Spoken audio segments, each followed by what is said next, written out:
దేవుడు న్యాయవంతుడు, సత్యవంతుడు. ఆయన చూపించిన మార్గం రక్షణ మార్గం. ఆ మార్గములో నడవటమే మనకు క్షేమం. లోకం దాన్ని వెరితనం అంటుంది అనని, ఎందుకంటే అది పిచ్చిది కాబట్టి. దేవుని మార్గాలు దానికి పిచ్చితనంగా కనపడతాయి. ఆ పిచ్చి మాటలతో మనకు అనవసరం. ఇదిగో ఈ మార్గం సత్యవంతమైంది, న్యాయవంతమైంది. అవునండి, దేవుడు భూమి మీదకి రాక మునుపు ఎంతమంది లోకంలోకి వచ్చి పుట్టి చనిపోయారో, యేసు ప్రభు ఉన్నప్పుడు ఎంతమంది పుట్టి చనిపోయారో, యేసు ప్రభు తర్వాత అప్పటి నుంచి ఇప్పటిదాకా ఎంతమంది పుట్టి చనిపోతున్నారో, ఆ మొదటి మానవుడి దగ్గర నుంచి చివరి మానవుడి వరకు, అంటే యేసు ప్రభు 1000 ఏళ్ల నీతి పాలన అయిపోయిన దాకా, రెండవ రాకడ వరకు, ముఖ్యంగా రెండవ రాకడ వరకు ఉన్న మనుషులందరిలో ఎవడైనా సరే యేసు ప్రభు ఒక్కటే మాట చెప్పాడు: నేనే మార్గమును సత్యమును జీవమును, నా ద్వారానే తప్ప ఎవ్వడును తండ్రి యొద్దకు రాడు. యోహాను సువార్త 14వ అధ్యాయం 6వ వచనంలో స్పష్టంగా చెప్పాడు: నేనే మార్గమును సత్యమును జీవమును, నా ద్వారానే తప్ప ఎవ్వడును తండ్రి యొద్దకు రాడు. అంటే ఇప్పుడు దాన్ని బట్టి మీరు ఆలోచించండి. యేసుక్రీస్తుకు పూర్వం చనిపోయిన వాళ్ళు యేసు ద్వారానే పరలోకం వెళ్ళాలి. యేసు ప్రభు వచ్చి వెళ్ళిన తరువాత చనిపోయిన వాళ్ళు యేసు ప్రభు ద్వారానే అక్కడికి వెళ్ళాలి. ఎక్కడికి? తండ్రి దగ్గరికి చేరాలి. మరి యేసు ప్రభు కంటే ముందు పుట్టి చనిపోయిన వాళ్ళందరూ ఎక్కడుంటారు? పరదైసు విశ్రమ స్థానంలో ఉంటారు. సువార్త అందిన వాళ్ళంతా ఎక్కడుంటారు? యేసు ప్రభు గురించి తెలియని వాళ్ళంతా ఎక్కడుంటారు? పరదైసు అనేటువంటి విశ్రమ స్థానంలో ఉంటారు. పరదైసు అంటే చనిపోయిన వాళ్ళ ఆత్మలో విశ్రాంతి తీసుకునే స్థలం. అర్థమైందా? ఆ విశ్రమ స్థానంలో ఉంటారు వాళ్ళు. ఒక వ్యక్తి, గుర్తుపెట్టుకోండి, ఒక వ్యక్తి చనిపోయేటప్పుడే ఆ వ్యక్తి పరదైసుకు పంపబడాలా, పాతాళానికి పంపబడాలా అనే చిన్నపాటి తీర్పు జరుగుతుంది. ఎందుకంటే భూమి మీద అతడు జీవించిన జీవిత విధానాన్ని బట్టి ఆ తీర్పు జరుగుతుంది. కొంతమందిని వారికి తెలిసినంత వరకు సత్యమును అనుసరించి బ్రతికిన వాళ్ళని మనస్సాక్షిని బట్టి, ఎందుకంటే వాళ్ళకి సువార్త తెలియదు, మనస్సాక్షిని బట్టి తమకు తెలిసినంత వరకు జాగ్రత్తగా బ్రతికారు. వాళ్ళకి సువార్త సత్యం చెప్తే కూడా విధేయత చూపుతారు అని దేవుడు అనుకున్న వాళ్ళందరినీ పరదేశికే నడిపించబోతున్నాడు. ఆల్రెడీ కొంతమందిని అక్కడికి చేర్చాడు, కొంతమందిని చేర్చబోతున్నాడు, మరి కొంతమందిని తీసుకోబోతున్నాడు. అలాగే మనస్సాక్షిని అనుసరించి బ్రతకకుండా తమకిష్టం వచ్చినట్లుగా తమ సొంత మార్గాల్లో నడిచి దేవుని మార్గాల్ని తిరస్కరించినటువంటి దుర్మార్గులు, తమకు దేవుడు అందించిన సత్యం మేరకు నడవకుండా ఇష్టారాజ్యంగా జీవించినటువంటి మూర్ఖులు, గర్వాంధులు, తృణీకార స్వభావం కలిగినటువంటి వ్యక్తులందరినీ కూడా వీడికి చెప్పినా వీడు వినే టైపు కాదు, వీడు శిక్షార్హుడని దేవుడు డిసైడ్ చేస్తే వాడిని పాతాళ అగ్నికి ముందే నడిపిస్తాడు, పాతాళ అగ్నికి. ఇది మీకు ధనవంతుడు లాజరు స్టోరీలో ఇట్టే అర్థమైపోయిద్ది. ధనవంతుడు లాజరు స్టోరీలో లాజరు ముందుగా చనిపోయాడు. లాజరు బీదవాడు, ధనవంతుని ఇంటి వాకిట పడి ఉన్నాడు. వాడి ఇంట్లో నుండి ఊడ్చినప్పుడు వచ్చినటువంటి రొట్టె ముక్కలతో తిని ఆకలి తీర్చుకుందాం, ఆ ధనవంతుడు కదా ఏదన్నా అంత రొట్టె ఇస్తాడు, తిందాం బతుకుదాం అనుకున్నాయి. వాడి ఇంటి వాకిట చేరాడు, కానీ వాడు పెట్టలా. తర్వాత లాజరు చనిపోయాడు. లాజరు మనసాక్షిని అనుసరించి తనకు తెలిసినంత వరకు జాగ్రత్తగా బతికాడు. తన ఇష్టం కాకుండా దేవుని ఇష్టాన్ని గుర్తించి బతికాడు. చచ్చిపోగానే తండ్రి దగ్గరికి వెళ్ళలా. పరిశుద్ధులు విశ్రాంతి లేకుండా ఎవ్వడు పరలోకం చేరరు. మరి అప్పటిదాకా ఎట్లా ఉంటారు, ఎక్కడ ఉంటారు చనిపోయిన వాళ్ళు? అంటే ఇన్ని లోకాలు చేసిన దేవుడికి చచ్చిపోయిన వాళ్ళ ఆత్మలు పెట్టడానికి ఒక లోకం చేయటం తెలియదా? చేశాడు. ఆ లోకం పేరే పరదైసు. దానికి బైబిల్ నిఘంటువు చెప్పిన అర్థం ఏమిటంటే దేవుని వనం, దేవుని తోటలు ఉంటాయి, తోటలో చెట్లకి నీళ్లు పోస్తుంటారు అనే మాట నా చిన్నప్పుడు నా తల్లిదండ్రులు చెప్తే నేను విన్నా. అసలు వాస్తవంగా వాళ్ళకి అది తెలియదు, కానీ బైబిల్ చెప్తుంది ఏంటంటే పరదైసు అంటే దేవుని వనము అని అర్థం. వనం, తోట అని అర్థం. అంటే ఇప్పుడు పరిశుద్ధుల ఆత్మలు ఎక్కడున్నాయి? నాడు ఆదాము ఉంది. 2 కొరింథీ పత్రిక 12వ అధ్యాయము 1వ వచనం నుంచి చదివితే పరదైసు అనేది 3వ ఆకాశంలో ఉందని అర్థమవుతుంది. చూడండి. అతిశయపడుట నాకు తగదు గాని అతిశయపడవలసి వచ్చినది ప్రభువు దర్శనములను గూర్చియు ప్రత్యక్షతలను గూర్చియు చెప్పుదును. క్రీస్తునందున్న యొక్క మనుషుని నేను ఎరుగుదును. అతడు 14 సంవత్సరముల క్రిందట 3వ ఆకాశమునకు కొనిపోబడెను. 3వ ఆకాశం అంటే మనం చూసేది ఒక ఆకాశం అండి. దీనిపైన ఇంకొకటి ఉంది, దానిపైన ఇంకొకటి ఉంది. మన కళ్ళకు కనపడే ఆకాశం ఒకటే, దానిపైన ఇంకా చాలా ఎత్తులో ఇంకొక ఆకాశం ఉంది, దానిపైన ఇంకా చాలా ఎత్తులో ఇంకొక ఆకాశం ఉంది. ఆ ఆకాశంలోకి ఎవడో పోలేడు, 2వ ఆకాశంలోకి ఎవడో పోలేడు. మనుషుడు సంచరించేది ఈ ఆకాశం కిందే, ఈ ఆకాశం మీదే. 2వ ఆకాశానికి పోలేరు, 3వ ఆకాశానికి అసలే పోలేరు. ఆ 3వ ఆకాశములో పరదైసు ఉంది. అక్కడ దేవుని యందు విశ్వసించిన వారి యొక్క మనసాక్షిని అనుసరించి బ్రతికిన వారి యొక్క దేవుడు ఆమోదించి, సరే అక్కడ సువార్త అందల ఇక్కడ తెలియజేద్దాం వీళ్ళకి అనుకున్న ఆత్మలన్నీ కూడా అవి కోట్ల సంఖ్యలోనే అక్కడ ఉన్నాయి, పరదైసులో ఉన్నాయి. మనం కోల్పోయిన మన వాళ్ళు ఎక్కడికి పోలేదు. రేపు మనం పోయినా కూడా యాడికో వెళ్తామని మనం అనుకోంగా, ఖచ్చితంగా పరదైసుకు వెళతాం. డైరెక్ట్గా పరలోకానికి వెళ్ళాం. యేసయ్య రాకడ కంటే ముందు మనం పోయే పని అయితే పరలోకానికి వెళ్ళాం, పరదైసులో ఉంటాం. మనందరినీ పరలోకానికి తీసుకెళ్లేది యేసయ్య. దేవునికి స్తోత్రం కలుగును గాక. ఎందుకంటే ఆ అధికారము ఆ ఒక్కడికే ఉంది, ఇక మిగిలిన వాళ్ళకి ఎవరికి లేదు. ఎందుకంటే ఎవరు ఏమీ చెయ్యలేదు. కానీ ఆ ఒక్కడు మాత్రమే భూమి మీద మానవ జాతి పాప పరిహారార్థమై వెల చెల్లించిన వాడు గనుక, తన రక్తమును క్రయధనముగా, తన ప్రాణమును పెట్టి తన రక్తమును క్రయధనముగా చెల్లించిన వాడు గనుక ఆ అధికారము పొందినవాడు యేసు ఒక్కడే. పర్లేదు, అంత పొదుపుగా కొట్టాల్సిన అవసరం ఏముంది? జాగ్రత్తగా కొడుతున్నారు. కొడితే గట్టి కొట్టాలి. దేవునికి స్తోత్రం కలుగును గాక. చెప్పు హల్లెలూయా, చెప్పు ఇంకోసారి చెప్పు. పరిశుద్ధుల విశ్రమ స్థానములో వాళ్ళందరూ కూడా అక్కడ సేద తీరుతా ఉన్నారు. లేఖనం ప్రకటన గ్రంథం చెప్పింది ఏంటంటే వారు తమ ప్రయాసములు మాని విశ్రాంతి పొందుతున్నారు అన్నది ప్రకటన గ్రంథం. చూస్తారా? ఇప్పటి నుండి ప్రభునందు మృతినందు మృతులు ధన్యులు. ప్రకటన గ్రంథము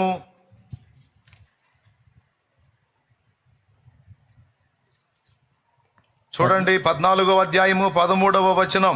అంతటా ఇప్పటి నుండి ప్రభునందు మృతినందు మృతులు ధన్యులని వ్రాయుమని పరలోకము నుండి ఒక స్వరము చెప్పగా వింటిని. నిజమే, వారు తమ ప్రయాసములు మాని విశ్రాంతి పొందుదురు, వారి క్రియలు వారి వెంట పోవునని ఆత్మ చెప్పుచున్నాడు. దేవునికి స్తోత్రం కలుగును గాక. వారు తమ ప్రయాసములు మాని విశ్రాంతి పొందుతున్నారు. Rest, relax.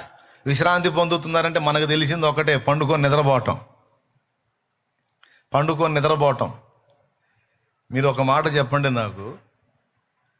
ఆదివారం సెలవు రోజు కదా, రెస్ట్ డే. ఓకే, ఆ సెలవు రోజు ఏం చేస్తారు? మీరు ఇక పొద్దున్న నుంచి సాయంత్రం దాకా మధ్యరాత్రి నిద్రపోతానే ఉంటారు కదలకుండా. ఆదివారం రోజు ఆడతారు, పాడతారు, మంచి ఫుడ్ వండుకొని తింటారు. ఏదన్నా అవకాశం ఉంటే మందిరానికి తెచ్చుకుంటారు పిల్లల్ని, కుటుంబాన్ని. అవసరమైతే ప్రార్థనా తోటకు పోతారు. ఇదంతా విశ్రాంతిలో భాగమే. అర్థమైందా? అయితే మెంటల్ టెన్షన్స్ ఉండవు. ఆ రోజు ఏం పెట్టుకోరు. పని చేయాలంటే మెంటల్ టెన్షన్ ఉంటుంది. ఇక వేరే ఏదన్నా చేయాలంటే మానసిక ఒత్తిడి ఉంటుంది. ఆ మానసిక ఒత్తిళ్ళన్నిటికీ స్వస్తి చెప్పి ఆ ఒక్కరోజు ప్రశాంతంగా చక్కగా దేవుని పేరిట దేవుని సన్నిధిలో కుటుంబంతో కలిసి అంత తిని హాయిగా ఆనందించి ఆ ప్రార్థనా తోటలో కాసేపు ఆనందిస్తారు, ప్రార్థన చేసుకుంటారు, దేవుడితో గడుపుతారు, మంచిగా మాట్లాడుకుంటారు. ఇక ఏంటి ఈరోజు అంటే, ఈరోజు మాకు సెలవు, మాకు విశ్రాంతి ఈరోజు అని. విశ్రాంతి అని ఈ ప్రార్థన తోట ఏంది, దేవుని మందిరం, ఈ తిరుగుళ్ళు ఏంటంటే, ఈ తిరుగుళ్ళు మాకు ఇబ్బంది కాదు, ఇవి మా ఎంజాయ్లో భాగం, మా ఆనందంలో భాగం. అలాగే పరదైసుకు చేరినటువంటి పరిశుద్ధుల ఆత్మలు కూడా విశ్రాంతిలో ఉన్నాయి అంటే అర్థం ఏంటంటే కళ్ళు మూసుకొని కదలకుండా నిద్రపోతున్నారని కాదు. వాళ్ళకుండే ఆనందాలు వాళ్ళకు ఉంటాయి ఆడ. వాళ్ళకుండే సంతోషాలు వాళ్ళకు ఉంటాయి. ఎందుకంటే అది ఏ నరుడు కూడా వచింప శక్యము కానీ మాటలు అక్కడ వినబడుతున్నాయని పౌలు అన్నాడు. పరదైసులో కొంతమంది భక్తులు పరదైసును చూసినప్పుడు వాళ్ళు అక్కడ నుంచి రావడానికి ఇష్టపడలేదు అని వారు సాక్ష్యం ఇచ్చారు. అంత అద్భుతంగా ఆ ప్రదేశం ఉంది. అర్థమైందా? ఆ పరదైసుకి వాళ్ళు కొనిపోబడిన దర్శనం చూసినప్పుడు అక్కడి నుంచి రావడానికి ఇష్టపడలేదట, అంత అద్భుతంగా ఉందట. ఇప్పుడు ఇక మనం ఊరక ఊహించండి, ప్రతిరోజు కొంతమంది భక్తులు భూమి మీద నుండి పరదైసుకు చేర్చబడతా ఉంటారు. వచ్చిన వాళ్ళు వాళ్ళని వాళ్ళు కలుసుకుంటూ ఉంటారు, అందరినీ కలుసుకుంటూ ఉంటారు.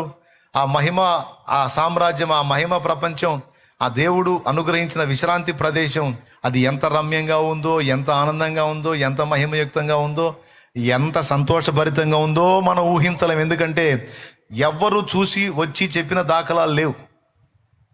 ఎవరికి ఆ ఛాన్స్ ఇవ్వలా దేవుడు దాని వైభవాన్ని గురించి వర్ణించడానికి. కానీ మొత్తానికి మాత్రం అది మనం విశ్రామం పొందడానికి, విశ్రాంతి పొందడానికి అయితే రమ్యమైన చోటు. దేవునికి స్తోత్రం కలుగునుగాక. వాళ్ళు ఆరాధిస్తున్నారో, పాడుతున్నారో, ఆ వనాల్లో సంచరిస్తున్నారో, మొత్తానికైతే వాళ్ళు ఒకటి మాత్రం చేస్తున్నారు, భూమి మీద సంగతులు వాళ్ళు మర్చిపోయారు. మర్చిపోయారంటే అర్థం ఏంటి? వాటిని గురించి ఆలోచించడం మానేశారు అని. మర్చిపోయారంటే మన వాళ్ళకి మనం గుర్తుండమా అని డౌట్ వచ్చింది. ఏం కాదు, మనందరం గుర్తుంటాం. అయితే వాళ్ళు ఎలా ఉంటారంటే, కలలో నుండి వాస్తవంలోనికి వచ్చినప్పుడు మనం ఎలాగైతే ఒరే ఇప్పుడు దాకా కన్నది కళ, ఇది నిజమా అని మనం వాస్తవంలోనికి వచ్చినప్పుడు ఎలాగైతే అనుభూతి చెందుతామో, మరణం తర్వాత వాళ్ళు అదే అనుభూతి చెందే అవకాశం ఉంది. ఈ భూమి మీద జీవించిన జీవితం ఒక కళలాగా వాళ్ళకి అనిపిస్తుంది. ఇప్పుడు కళలో ఏర్పడిన ఫ్రెండ్షిప్, కళలో ఏర్పడిన అనుబంధాలు మనకు గుర్తుంటాయా, గుర్తుండవా? కళలో మనకు కనపడ్డ వ్యక్తులు గుర్తుంటారా కాస్తో కూస్తో? అలాగున్న మనతో అనుబంధాన్ని ఏర్పరచుకొని మనతో వ్యక్తులుగా జీవించిన వాళ్ళకి తప్పకుండా మనం జ్ఞాపకంలో ఉంటాం. అయితే ఇక మనం ఇక్కడ ఈ మాయా ప్రపంచంలో ఈ మానసిక ఒత్తిళ్ళు అనుభవించినట్టు ఇక వాళ్ళు అనుభవించరు. ఎందుకంటే వాళ్ళు వాస్తవంలోకి వెళ్ళారు. అర్థమైందా? వాస్తవంలోకి వెళ్ళి వాళ్ళు ఏం గ్రహిస్తారు? ఒరే అదే పర్మనెంట్ అనుకున్నాము, అదంతా మాయ కదా, ఇది కదా వాస్తవం అని. ఆ వాస్తవిక ప్రపంచంలోకి వెళ్ళిన తర్వాత వాళ్ళ కళ్ళు తెరవబడినప్పుడు వాళ్ళు ఏం గ్రహిస్తారంటే, ఇప్పుడు మనోళ్ళు కూడా మాయలో పడి కొట్టుకుంటున్నారు. తర్వాత వాళ్ళు కూడా ఇక్కడికి వచ్చినప్పుడు వాళ్ళ బాధలు కూడా వాళ్ళు మర్చిపోతారు. వాళ్ళు కూడా ఈ విశ్రాంతి పొందుతారు కదా అని మన గురించి ఇక వాళ్ళు దిగులు పెట్టుకోరు, విచారపడరు, దుఃఖపడరు, పక్కన వాళ్ళతో సీది ఏడిసి గందరగోళం చేయరు. అలా చేసే పని అయితే ఇక వాళ్ళు తమ ప్రయాసలు మాని విశ్రమించుచున్నారన్న మాటకు అర్థం లేదు. ప్రయాస అంతా భూమి మీదే. నా కూతురట్ట, నా కొడుకిట్ట, మనవడిట్ట, మనవరాలిట్ట, మా అమ్మిట్ట, అయ్యిట్ట, అన్నిట్ట, తమ్ముడిట్ట, చెల్లిట్ట, అక్కెట్ట, ఈ గొడవ, ఈ లేకంతా ఏడే. దేవునికి స్తోత్రం. ఇదంతా దాటుకొని అవతలికి వెళ్ళిపోయిన తర్వాత అసలు వాస్తవంలోకి వెళ్తాం గనక, వాస్తవం మనకు అర్థమైద్ది గనక ఇక ఈ భూ సంబంధమైన చింతలు పరదైసుకు చేరిన వాళ్ళకు ఉండవు. అర్థమైందా? ఇవన్నీ వింటుంటే ఎప్పుడు పోతాం అనిపిస్తుంది కదూ. పోదాం. దేవునికి స్తోత్రం. కొద్దిగా దేవుని సేవ చేయాలి కదా, ఇంకా భూమి మీద దేవుని పని నెరవేర్చాలి, దేవుని కార్యాలు నెరవేర్చాలి, దేవుని నామాన్ని ఊరేగించాలి, మయంపరచాలి, ఇంకా చాలా మందిని రక్షణలోకి నడిపించాలి. బోల్డంత పని ఉంది. ఇప్పుడే ఆవేశపడిపోతే అట్లా అది స్వార్థమైద్ది, అది అన్యాయం అయిద్ది.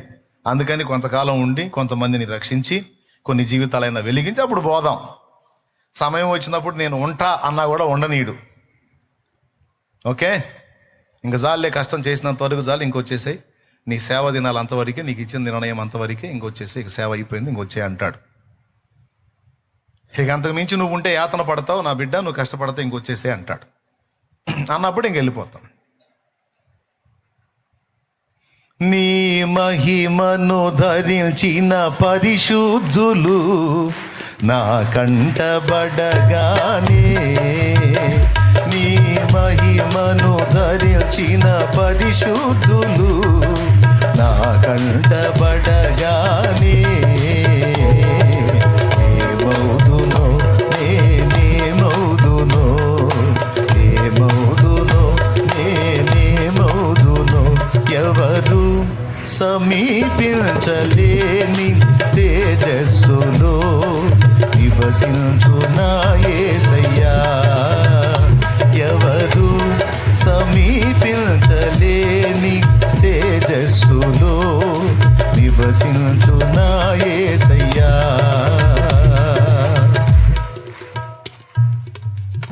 చరణం. ఇహలోక బంధాలు మరచి నీ ఎదుటే నేను నిలచి, ఇహలోక బంధాలు మరచి నీ ఎదుటే నేను నిలచి, నీవిచ్చు బహుమతులు నే స్వీకరించి నిత్యానందముతో పరవశించు వేళ, నీవిచ్చు బహుమతులు నే స్వీకరించి నిత్యానందముతో పరవశించు వేళ,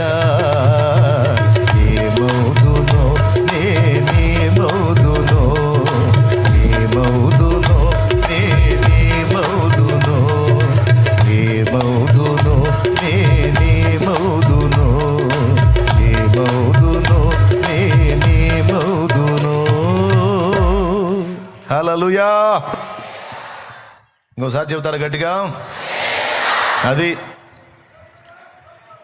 మీకు ఇంకో డౌట్ కూడా వచ్చింది, గతంలో చెప్పి మళ్ళీ ఒకసారి గుర్తు చేస్తా. పరదేశ ప్రస్తావన వచ్చింది కాబట్టి. అన్నా మనోళ్ళు, మన తాతలు ముత్తాతలు అసలు దావీదు దగ్గర నుంచి మోషే దగ్గర నుంచి పోయిన వాళ్ళు చాలా కాలం అయింది కదా పోయి, అసలు ఇన్ని సంవత్సరాలు ఏం చేస్తున్నారు అన్నవాళ్ళు.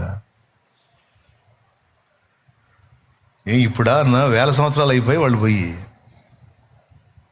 అసలు అందరికంటే ముందు పోయింది ఆదాము కంటే ముందు పోయింది హేబేలు. అసలు ఇన్ని సంవత్సరాలు అసలు వాళ్ళకి బోరు కొట్టట్లేదా? ఎట్లా ఉంటున్నారు, అసలు ఏం చేస్తున్నారని డౌట్ వచ్చింది. టెన్షన్ పడకండి, ఒక రహస్యం చెబుతాను వినండి. ఇప్పుడు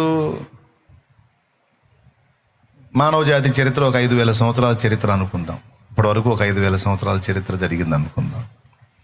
ఇప్పుడు హేబేలు పోయి ఎన్ని సంవత్సరాలు అయింది సుమారుగా? హేబేలు పోయి ఎన్ని సంవత్సరాలు అయిందండి? ఎన్ని వేల సంవత్సరాలు అయింది? ఇంచుమించు ఒక 5000 సంవత్సరాలు అనుకుందాం. ఎందుకంటే మొట్టమొదట మరణించిన వాడు హేబేలే. అర్థమైందా? ఆదాం హవ్వల సిగ్గు కప్పడానికి జంతువు మరణించింది, దాని ప్రాణం భూమిలోకి వెళ్ళిపోయింది, దాని చర్మం వాళ్ళకి వస్త్రం అయింది. ఓకే, మనుషుల్లో చనిపోయింది మొట్టమొదటి వాడు మాత్రం హేబేలు. హేబేలు పోయి ఇంచుమించు 5000 సంవత్సరాలు అనుకుందాం, ఒక అందాజు. అంటే ఇతమిద్దంగా అదే అని కాదు, ఒక అందాజు. అయితే బైబిల్ పరిభాషలో హేబేల్ అక్కడికి చేరి 5 రోజులు అయినట్టు. అర్థమైందా? ఇప్పుడు యేసయ్య తండ్రి దగ్గరికి వెళ్ళి ఎన్ని సంవత్సరాలు అయింది? మనకి 2000 సంవత్సరాలు అనుకుందాం, ఇంచుమించు 2000 ఏళ్ళు అనుకుందాం యేసయ్య తండ్రి దగ్గరికి పోయి. కానీ ప్రభువా నువ్వు అప్పుడెప్పుడో పోయావు, ఇంకా రాలేదు, రాయ్యా అంటే ఆయన ఏమంటాడు తెలుసా? 2 రోజులే కదరా నేను వచ్చింది 2 రోజులే కదా అంటాడు. 2 రోజులైంది తండ్రి, 2000 అయిందయ్యా నువ్వు పోయి అంటే, అది పేతురు పత్రికలో వచనం చదువురా నాయన నువ్వు అంటాడు.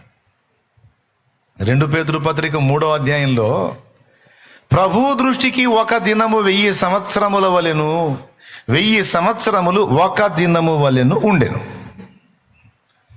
చూడండి 8వ వచనం, ప్రియులారా ఒక సంగతి మర్చిపోకండి, ఇది గుర్తుపెట్టుకోండి. చూడు ఎంత బాగా చెప్తున్నాడో. ఇది మీరు గుర్తుపెట్టుకోవాలంట, మర్చిపోకూడదంట. ఏందో చూడు. ఏమనగా ప్రభు దృష్టికి ఒక దినము 1000 సంవత్సరముల వలెను, 1000 సంవత్సరములు ఒక దినము వలెను ఉన్నవి. అది లెక్క.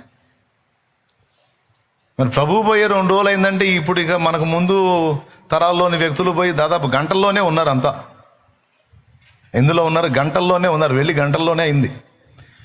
అట్లా ఎట్లా ఉంటుంది లేవు, ఊరుకో మరి నువ్వు అనొద్దు. కావాలంటే మీరు సైంటిఫిక్గా కూడా దీన్ని తెలుసుకోవచ్చు. భూమి మీద మనం ఉన్నప్పుడు ఈ కాలము, దీని యొక్క గణనం వేరు. ఇక్కడ నుంచి వేరే గ్రహాల మీదకి మనం షిఫ్ట్ అయినప్పుడు అక్కడ ఉండే కాల గణనం వేరు. అక్కడ మనం ఒక 25 రోజులు గడిపామనుకో, ఇక్కడ కొన్ని నెలలు గడిచిపోతే లేదా కొన్ని సంవత్సరాలు గడిచిపోవచ్చు. మనం వెళ్ళే దూరాన్ని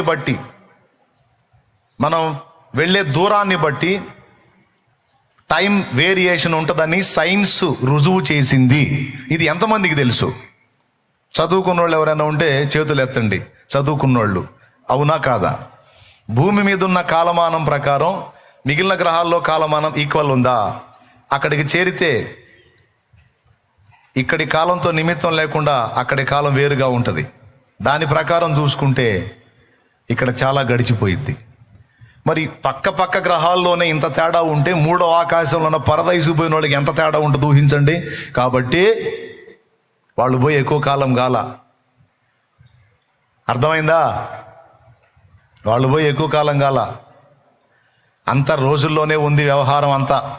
హేబేలే 5 రోజులు అంటే, యేసయ్య 2 రోజులు అంటే, ఇక తర్వాత వచ్చినటువంటి వ్యక్తులు భక్తులు మొత్తం పోయి ఎన్ని రోజులైందో మీరే ఊహించండి. కొంతమంది ఏమో గంటలైంది. అంటే కాలం అలా ఉంటుంది. మనకేం అర్థం కాదు. మనోళ్ళు ఎప్పుడో పోయారు కదా, మా ముత్తాత ఎప్పుడో పోయాడు, ఇన్ని సంవత్సరాలు ఏం చేస్తున్నాడు ముత్తాత అంటే, మరి యేసయ్య పోయారు 2 రోజులు అయితే మీ ముత్తాత పోయి ఎన్ని రోజులు అయింది ఊహించు.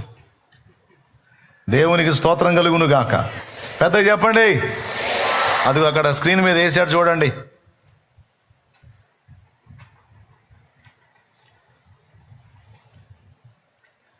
ఎర్త్ భూమి మీద 365 రోజులు, మార్సులో 687 రోజులంట,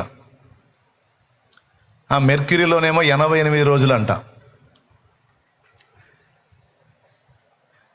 ప్లూటోలో 248 రోజులు, నెప్ట్యూన్లోనేమో 165 రోజులు, జూపిటర్లో 12 సంవత్సరాలంట, 12 years. అదేందండి, ఇక్కడ 1 సంవత్సరం జూపిటర్ గ్రహంలో 12 సంవత్సరాలతో ఈక్వల్ అంట. ఓకే, మెర్క్యూరీ చూస్తేనేమో 88 రోజులు, యురేనస్లో వచ్చి 84,